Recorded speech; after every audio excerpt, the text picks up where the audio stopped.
Hello everyone, my name is Joey May and I'm one of six lads. Today we'll be presenting on the 2020 Berkshire Hathaway AGM and the advice given by Buffett to not bet against America.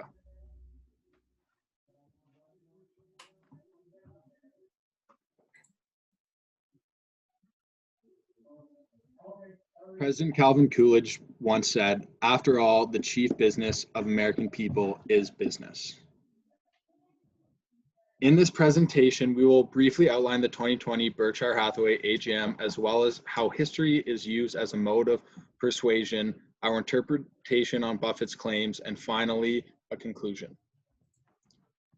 Regarding the 2020 AGM, Warren Buffett is a world-renowned businessman, investor, and philanthropist. At 90 years old, he currently holds a position of chairman and CEO of Berkshire Hathaway, an international holdings company. One of the first things Warren discusses in the AGM is the fact that Berkshire Hathaway has never held a meeting such as the one we are presenting about. The reason why no other AGM has been like the one in 2020 is because this year has been extremely unprecedented given the current COVID-19 pandemic. Warren says the American magic has always prevailed and will do so again. Warren even believes in this despite the current issue of COVID-19 and how it is affecting the American people and their economy. Warren argues that regardless of what kinds of adversity the USA faces, they always somehow manage to regain their prowess and continue pushing forward.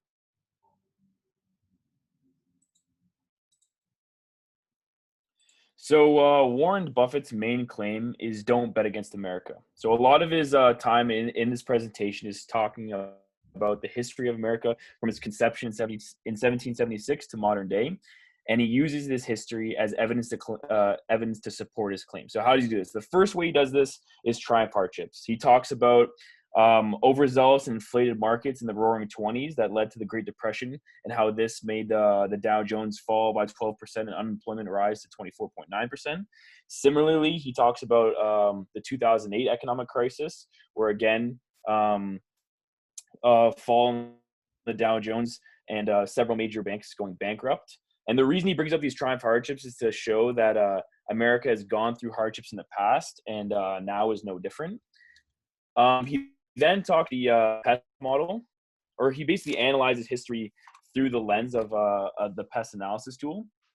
So politically and socially, he talks about the establishment of the 15th and 19th Amendment, which has allowed minorities and women to vote. Economically, he talks about how the U.S. has made leaps and bounds, especially in the stock market. For example, the Great Depression being at 41 points, and then today it's at 29,000. And then technologically, he states that the United States is a standard for modern countries and the quality of life. And basically, this history shows one large thing is that the U.S. has the ability to adapt and overcome hardship. And that's basically why he uses history as a tool as a mode of persuasion or as evidence to support his claim. But there is one problem. It's how does is this a legitimate way of supporting his evidence? And that leads us to the genetic fallacy. And it states that the irrelevance, genetic fallacy is a fallacy of irrelevance that is based solely on someone's or something's history, origin, or source rather than its current meaning or context. So some could argue that using history to support his claim could be wrong because it may not have significant value in today's context. Me and my colleague Javier will be doing a SWOT analysis for the American economy.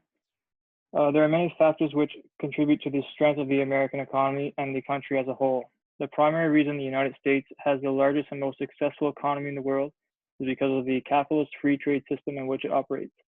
Economic growth in the United States is constantly being driven forward by ongoing innovation, research and development, as well as capital investment.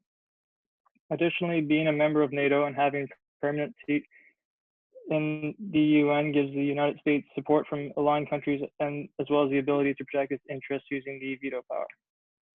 Like any country, there are also numerous weaknesses that set them back. Manufacturing is very expensive in America since there is a higher standard of living requiring higher wages. Many companies will outsource to countries like China to take advantage of the lower labor cost. Although this is beneficial to companies, it creates higher unemployment rates within the country. The low percentage of trade union representation in America also impacts the job market, making it highly susceptible to economic fluctuations, negatively affecting the American people. Now to Javier. Thank you. So I'm going to talk about opportunities and threats. First, the biggest opportunity that America has is a strong and stable political environment. The government is bound to give a lot of attention and interest to business and to economy recovery. Then, foreign policies are bound to improve and create good relations with other countries. America has a high spending population with a possibility of raising spending with any improvement in the economy. America still offers the best business environment with low taxes and less restrictions in the world. It has highly developed technology industry with good prospects of research and development. Also, America has well-developed infrastructure, telecommunication, and transport systems.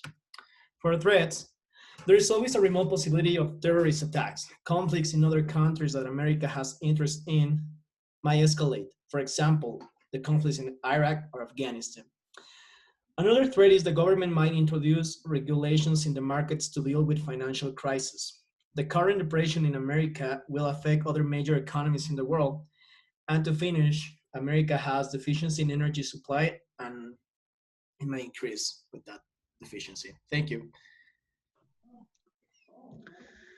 Much of the history that forms the basis for Buffett's view on the American economy comes from these ideas surrounding the American economic philosophy. The colonies that became the United States were founded as European business ventures. People who lived and worked in these colonies did so for foreign profit.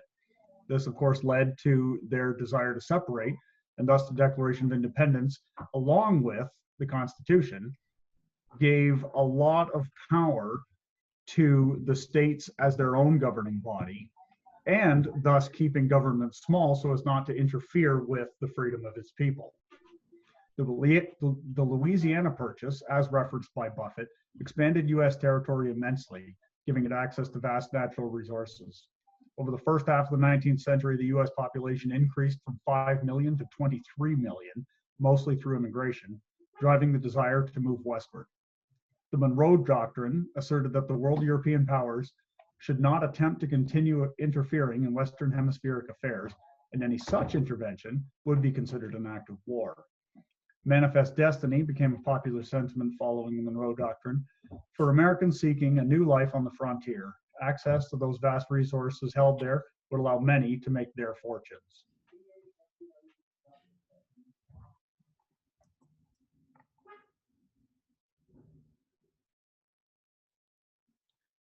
So, in conclusion, as you can see, Warren Buffett has a lot of confidence in the United States and its economy.